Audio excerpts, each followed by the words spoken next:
నమస్కారం అండి. ఎలా ఉన్నారండి? అందరూ బాగుండాలని కోరుకుంటున్నాను. గోదావరి గట్టుంది, గట్టు మీద పుట్టుంది, పుట్ట మీద చెట్టుంది, చెట్టు పైన పిట్టుంది. ఆ పిట్ట మనసులో ఏముందో తెలుసా? మనం చెప్పుకునే పిట్ట మనసులో కూడా ఏముందో తెలుసుకుందాం ఫ్రెండ్స్. కథలోనికి వెళ్లే ముందు ఒక చిన్న రిక్వెస్ట్ అండి. కథ విన్నాక వీడియో మీకు నచ్చితే ఒక లైక్ చేయండి, షేర్ చేయండి, ఛానల్ ని తప్పకుండా సబ్స్క్రైబ్ చేసుకోండి. అలాగే మరవకుండా బెల్ బటన్ నొక్కి పెట్టండి ఫ్రెండ్స్. ఇక కథలోనికి వెళ్తే లకుముకి పిట్ట, దీన్నే కిట్టిబొమ్మ అని కూడా అంటారు. సముద్ర తీరాన రకరకాల పక్షులు నివసిస్తూ ఉంటాయి. ఈ లకుముకి పిట్టల జంట ఆ సముద్ర తీరాన జీవనం కొనసాగిస్తూ ఉంటాయి. ఆడపిట్ట మగపిట్ట కొంతకాలం అలా జీవనం కొనసాగిస్తుంటే ఆడపిట్ట గర్భవతి అవుతుంది. తనకు గుడ్లు పెట్టే ప్రదేశం కావాలి. అప్పుడు ఆడపిట్ట మగపిట్టతో, పిట్టబావా నేను గుడ్లు పెట్టడానికి నాకు సరియైన చోటు కావాలి. చెట్ల పైన నాన్న ఏదైనా సురక్షితమైన ప్రదేశం అయినా చూడు బావా, ఇక మనకు సంతానం కలిగే సమయం వచ్చింది అంటుంది. దానితో మగపిట్ట, మనం ఉన్నది సముద్ర తీరాన, ఇక్కడ ఉన్న ప్రదేశము చాలా అనువైన చోటే కదా, మరి మనం ఎప్పటికీ ఇక్కడే ఉంటాం కాబట్టి మనకు పుట్టిన సంతానం కూడా ఇక్కడే ఉంటుంది, మనం చక్కగా చూసుకోవచ్చు అంటాడు. అప్పుడు ఆడపిట్ట, సముద్రపు అలలు ఒక్కొక్కసారి ఒక్కొక్క రకంగా వస్తాయి బావా, పైగా అమావాస్య పౌర్ణమి సమయాలలో సముద్రపు అలల తీవ్రత ఎక్కువ తక్కువ అవుతూ ఉంటుంది. అప్పుడు మన సంతానానికి హాని కలిగే ప్రభావం ఉంది. అందుకని మీరు వేరే చోటు చూడండి అంటుంది ఆడపిట్ట. అప్పుడు మగపిట్ట అంటాడు, ఈ సముద్రపు అలలు, ఈ సముద్రుడు మన పిల్లల్ని ఏమైనా చేస్తాడంటావా? ఏం చేస్తాడో చూస్తాను, నా పిల్లలను చేసే ధైర్యం ఈ సముద్రునికి అంటాడు. అదన్ని మాటలు సముద్రుడు వింటాడు. విని, ఈ పిట్ట ఉన్నదే ఇంతంత, కాని ఎన్నెన్ని పెద్ద మాటలు మాట్లాడుతుంది.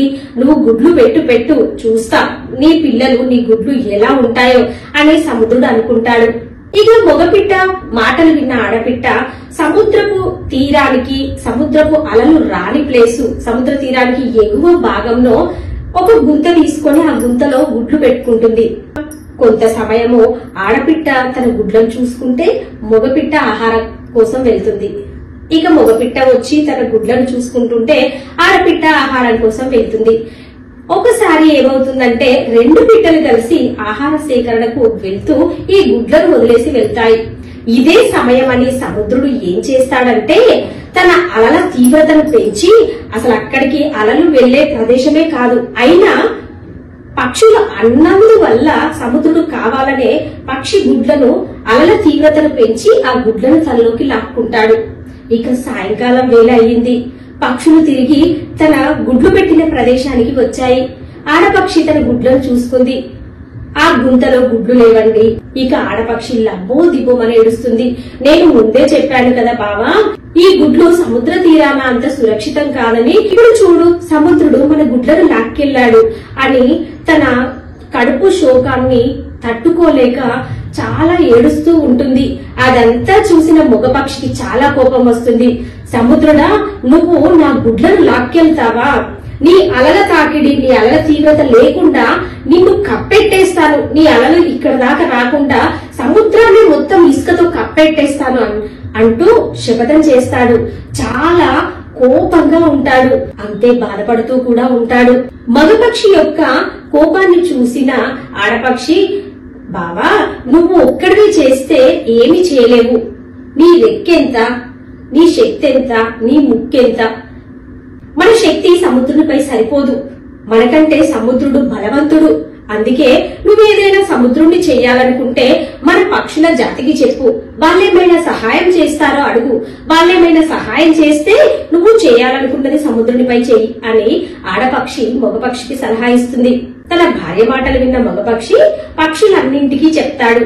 అక్కడున్న కొంగలు, ఇంకా రకరకాల పక్షులు, హంసలు, ఇంకా మిగతా లకుముకి పిట్టలకు, ఇంకా వివిధ రకాల పక్షులు సముద్ర తీరాన్ని ఉంటాయి కదండి, వాటన్నింటికి తన బాధ చెప్తే అప్పుడు ఆ పక్షులు వింటాయి.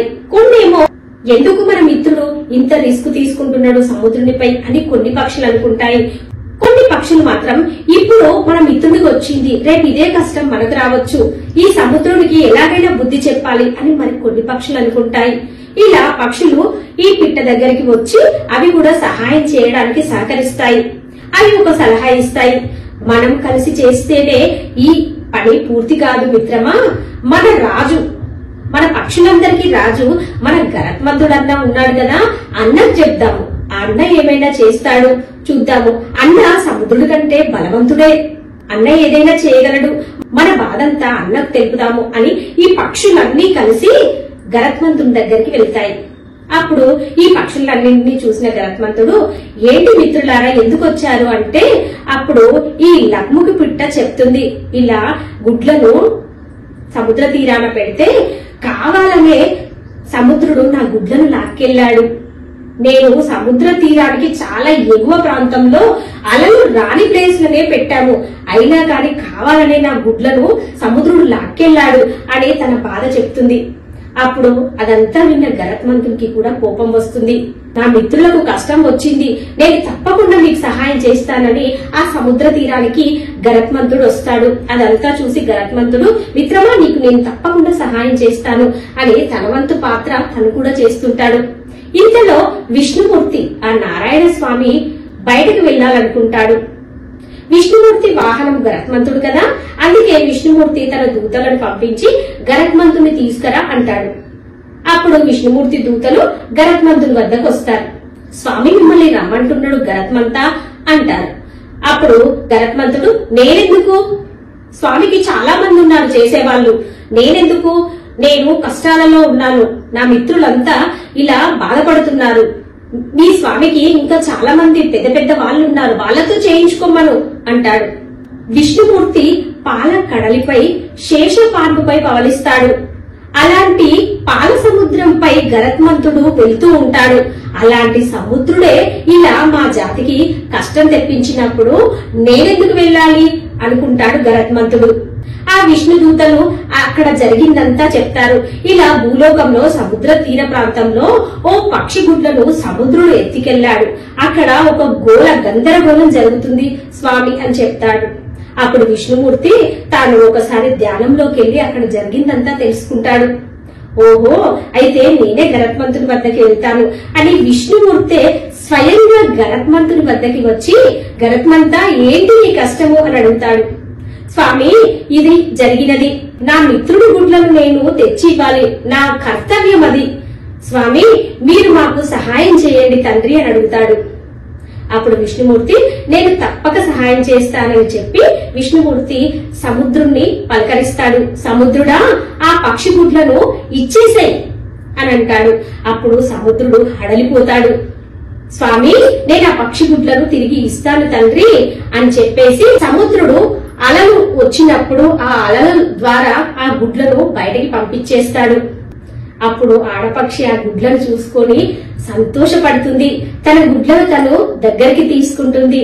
తను చక్కగా పొదిగి పిల్లలను చేసుకొని చక్కని సంతానాన్ని కంటుంది ఆ పక్షి. ఆ పక్షులన్నీ ఎంతో సంతోషపడతాయి. మొదట కొన్ని పక్షులు అనుకుంటాయి, ఇంత ఉన్న లక్ముకి పిట్ట ఈ చిన్న పక్షి సముద్రునిపై యుద్ధం చేస్తుందా, ఇది జరిగే పనేనా అనుకున్న పక్షులు కూడా ఈ లక్ముకి పిట్ట దగ్గరికి వచ్చి దానిని ఎంతో ప్రశంసిస్తాయి. ఆ లక్ముకి పిట్ట, నేను ఇంతే ఉన్నా, సముద్రుడు ఎంతో అంతులేనిది సముద్రం, నేను ఈ సముద్రుడితో గెలుస్తానా అనుకుంటే తను అలా జీవితాంతం బాధపడుతుండేది. తను తన గుడ్లను కావాలనుకుంది, తన సంతానాన్ని తను తిరిగి తెచ్చుకోవాలనుకుంది. అలా తన శక్తి ఏంటో తెలుసుకోకుండా తన సంకల్ప బలం మీద తను గట్టి నమ్మకంతో తన ప్రయత్నాన్ని నిజాయితీగా కొనసాగించింది. దానితో అది విజయం పొందింది. ఏదైనా అంతేనండి, మనము ఇది చేస్తామా అది చేస్తామా అనే సందేహం కంటే మనం ఇది చెయ్యాలి, దీన్ని సాధించాలి అనే గట్టి సంకల్ప బలం మనకి ఎప్పుడైతే ఉంటుందో అప్పుడు భగవంతుడు కూడా మనకు సహాయం చేస్తాడండి. ఈ కథలో మనకు తెలుస్తుంది కదా, ఆ పక్షి ఎంత నిజాయితీగా, ఎంత సంకల్ప బలంతో, కృత నిశ్చయంతో అది గట్టిగా అనుకొని చేసిందో అప్పుడు భగవంతుడు కూడా దిగి వచ్చి తను చేసే పనిలో సహాయం చేశాడు. మనకు కూడా అంతేనండి, మనం ఏది చేయాలనుకున్నా, న్యాయబద్ధమైన పని ఏది చేయాలనుకున్నా మనం కష్టపడినప్పుడు అప్పుడు మనకి భగవంతుని సహాయం కూడా ఉంటుందని ఈ కథలో తెలుసుకోవచ్చండి. ఆ లక్ముకి పిట్టలు ఆ పక్షి జాతికే గొప్ప పేరు తెచ్చాయి. ఇదంటి సముద్ర తీరం నందు లక్ముకి పిట్టల కథ. ఈ కథ కనుక మీకు నచ్చితే ఈ వీడియోని ఒక లైక్ చేయండి, షేర్ చేయండి, ఛానల్ ని తప్పకుండా సబ్స్క్రైబ్ చేసుకోండి. అలాగే మరవకుండా బెల్ బటన్ నొక్కి పెట్టండి ఫ్రెండ్స్. అప్పుడే నేను చేసే ప్రతి లేటెస్ట్ వీడియో మీ మొబైల్ కి నోటిఫికేషన్ రూపంలో వస్తుంది. ఉంటానండి. Thank you for watching.